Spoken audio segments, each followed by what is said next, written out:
नमस्कार. आज आपण 30व्या श्लोकाचा अर्थ जाणून घेणार आहोत. दोन्ही सैन्यातील लोकांच्या प्रवेशाचे दृष्टांताच्या द्वारे वर्णन करून आता त्या लोकांना भगवंत कशा प्रकारे नष्ट करीत आहेत याचे वर्णन केले जात आहे. श्लोक 30. लेलीहसे ग्रसमानः समन्ताल लोकान् समग्रान् वदनैर्ज्वलद्भिः तेजोभिरापूर्य जगतः समग्रं भासस्तवोग्रः प्रतपन्ति विष्णो.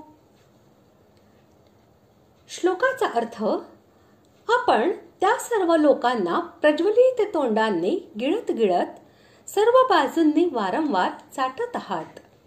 हे विष्णू, आपला प्रखर प्रकाश सर्व जगाला तेजाने पूर्ण भरून तापवित आहे.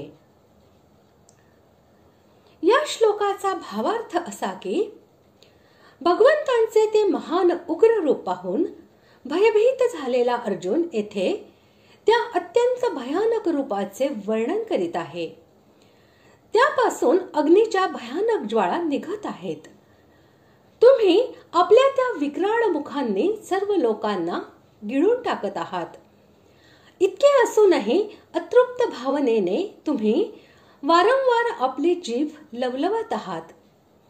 तुमच्या अत्यंत उग्र अशा प्रकाशाच्या भयानक तेजाने संपूर्ण जगत हे अत्यंत तप्त होत आहे.